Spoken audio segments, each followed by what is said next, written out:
Hello good morning everyone. आज का हमारा टॉपिक है anatomy of the stomach. Basically DMLT और बीएससीएमएलटी के एग्जाम्स में ये एक अच्छा क्वेश्चन बन सकता है आपके एग्जाम के अंदर कि स्टोमक की एनाटॉमी आपसे पूछी जा सकती है। जिन लोगों के मतलब एग्जाम्स एनाटॉमी और फिजियो के सेपरेट रहते हैं उसमें एनाटॉमी का जो है आपका क्वेश्चन उसमें स्टोमक का एक बड़ा क्वेश्चन बनने के चांसेस बनते हैं। और जहां पर कॉमन है वहां पर आपको जनरल जनरल चीजें आपको फीचर्स पता होने चाहिए स्टोमक के बारे में, वही आप लोगों के लिए काफी है। ठीक है, तो मैं आपको जो है पूरे डिटेल लेवल पर बताऊंगा कि एनाटॉमी स्टोमक की क्या होती है, उसके कौन कौन से पार्ट्स हैं, कौन कौन सी लेयर्स से वो बना हुआ है। ठीक है, तो देखिए अगर आपका क्वेश्चन पूछा जाएगा तो बैचलर वाले स्टूडेंट्स के लिए देखें तो बैचलर वालों के क्वेश्चन आपको इस तरीके से मिलेगा। Explain the gross anatomy of stomach under the following heading: external feature, location, blood supply, nerve supply and lymphatic drainage. ठीक है, तो ये आपका जो है 10 मार्क्स या 20 मार्क्स का क्वेश्चन आपका बन सकता है। ठीक है, प्रीवियस एग्जाम पेपर आप देखेंगे तो उसमें ये क्वेश्चन आपको देखने को हो सकता है मिल भी जाए। इसके अंदर शॉर्ट नोट के तौर पर आपको एक क्वेश्चन स्टोमक बेड का जो है हर जगह पूछा हुआ है। जितने भी प्रीवियस एग्जाम देखेंगे उसमें आपको स्टोमक बेड करके एक क्वेश्चन है जो जरूर आपको देखने को मिल जाएगा। 5 मार्क्स का या 3 मार्क्स का क्वेश्चन ये मिलेगा। ठीक है, तो अपन बात करते हैं इसके अंदर। आज की जो वीडियो होगी इसके अंदर हम क्या पढ़ेंगे, केवल इनकी एक्सटर्नल फीचर्स और लोकेशन के बारे में। नेक्स्ट वीडियो में मैं आपको ब्लड सप्लाई और नर्व सप्लाई बताऊंगा, साथ ही साथ लिम्फेटिक ड्रेनेज का डिस्कस करेंगे। ठीक है, तो सबसे पहले बात करते हैं अगर इसके क्लिनिकल मतलब इसके जो एक्सटर्नल फीचर्स हैं उसके लिए कहें तो आपका जो स्टोमक होता है वो एक जे शेप्ड बैग लाइक स्ट्रक्चर होती है। ठीक है, जैसा कि डायग्राम में देख रहे हैं कि ये क्या है, जे शेप्ड स्ट्रक्चर है। ठीक है, यानी कि एक थैले जैसी संरचना आपको देखने को मिलती है। ठीक है, जे शेप्ड बैग लाइक स्ट्रक्चर। ठीक है,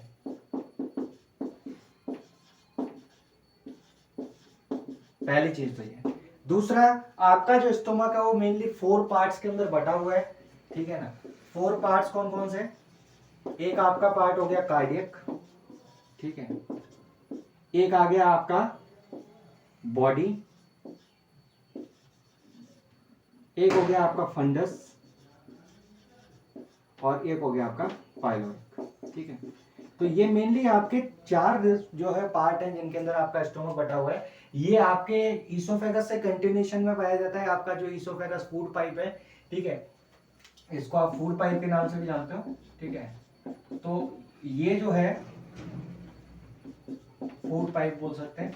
तो ये फूड पाइप जो है वो आपके कंटिन्यूशन में आकर के क्या करता है, स्टोमक का फॉर्मेशन करता है। ठीक है, बेसिकली ये जो आपका स्टोमक है 4 हिस्सों में बटा हुआ है। जैसा कि मैंने बताया, ये वाला हिस्सा कार्डियक है, ये वाला फंडस है, यहाँ पर एक कार्डियक नॉच पाया जाता है जो कि क्या करता है, इसको सेपरेट करने का काम कर रहा है। ये आपका फंडस वाला पार्ट है, ये आपका बॉडी है, ये बड़ा सारा हिस्सा, और ये लास्ट वाला जो हिस्सा है इसको आप पाइलोरिक के नाम से जानते हैं। ठीक है, इसके अंदर 2 कर्व प्रेजेंट होते हैं, जैसा कि आप देख रहे हैं, ये वाला एक कर्व है, एक ये वाला कर्व है। तो ये काफी बड़ा सारा कर्व है और ये छोटा है। ठीक है, तो ये जो कर्व है इसको आप लेजर कर्वेचर बोलते हो और इसको क्या बोलते हो, आपका ग्रेटर कर्वेचर, क्योंकि ये छोटा है और ये क्या है, बड़ा है। ठीक है, इसके ऊपर एक कवरिंग होती है पेरिटोनियम की। इस पेरिटोनियम की कवरिंग को आप जो है क्या बोलते हो, पेरिटोनियम की जो कवरिंग है उसको आप ओमेंटम के नाम से जानते हो। ठीक है ना, क्या बोलते हैं पेरिटोनियम की कवरिंग को, ओमेंटम को नाम से।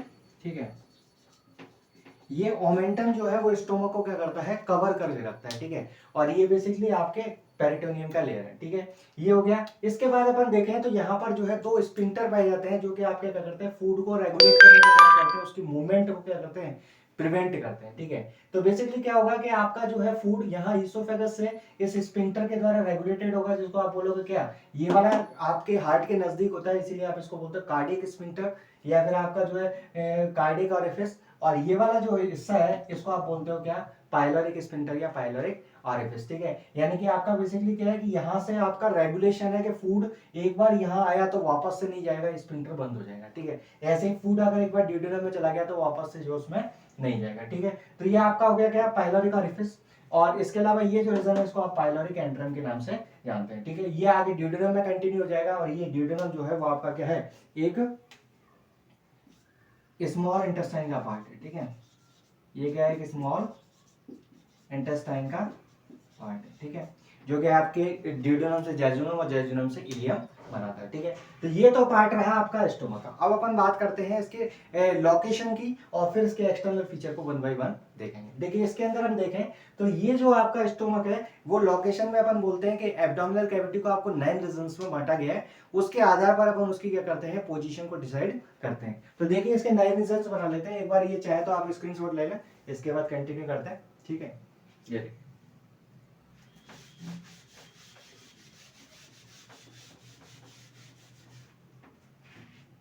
देखिए इसके अंदर क्या है कि इस तरीके से 9 रीजन्स हैं जिसके अंदर हमारा एब्डोमिनल कैविटी बटा हुआ है। ठीक है, इसके अंदर इन नेमिंग अगर हम इसकी करें तो आपका ये वाला जो रीजन है इसको नेवल या फिर आपका जो सेंटर मोस्ट पोर्शन है इसको आप बोलते हो अम्बलाइकल रीजन। ठीक है, ये आपके जनरल एनाटॉमी का इंट्रोडक्शन पढ़ता है तो उसके अंदर ये चीजें पढ़ी जाती है। ये वाला रीजन है वो इसके थोड़ा सा ऊपर है, इसके लिए इसको क्या बोलते हैं, एपिगैस्ट्रिक रीजन। ठीक है, एपिगैस्ट्रिक। और ये वाला जो रीजन है वो नीचे है तो इसीलिए आप इसको क्या कहते हो, हाइपोगैस्ट्रिक रीजन। ठीक है, इसके अंदर इधर वाला जो रीजन है इसको आप बोलते हो लेफ्ट हाइपोकॉन्ड्रिक रीजन। क्या बोलते हो, लेफ्ट हाइपोकॉन्ड्रिक रीजन। ठीक है, और ये वाला जो है इसको आप बोलते हो लेफ्ट लंबर। और ये वाला जो होता है इसको यहाँ पर इलियक बोन पाई जाती है इसीलिए इसको बोलते हैं लेफ्ट इलियक फोसा।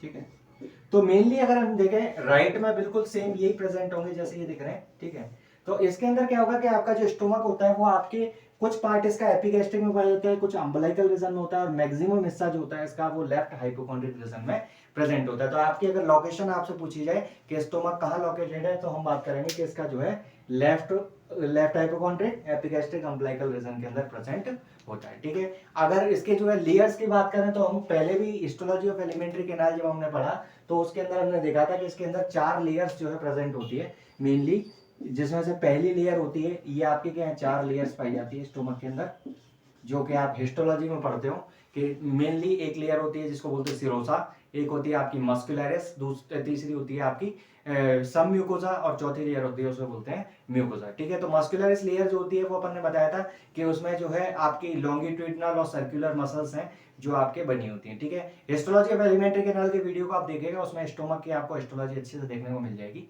ठीक है, तो ये आपका था जनरल फीचर्स के बारे में। एक्सटर्नल फीचर आपके कहें तो क्या क्या बताएंगे कि एक तो आपके बॉडी के कौन कौन से पार्ट्स हैं, तो मतलब इसके जो है मतलब इसके स्टोमक के 4 पार्ट हैं, एक कार्डियक, फंडिक और पाइलोरिक, साथ में बड़ा वाला हिस्सा जो उसको बॉडी कहेंगे। ठीक है, अपन 2 कर्वेचर की बात कर लेंगे इसके अंदर, एक आपका लेजर कर्वेचर और एक ग्रेटर कर्वेचर। इसके ऊपर जो पेरिटोनियम की लेयर है उसको आप ओमेंटम कहेंगे और देन उसके बाद यहाँ पर 2 ऑरिफिस प्रेजेंट होते हैं जिसको आप यहाँ पर जो होगा उसको कार्डियक ऑरिफिस कहेंगे और यहाँ पर जो होगा उसको जो है क्या कहेंगे आपका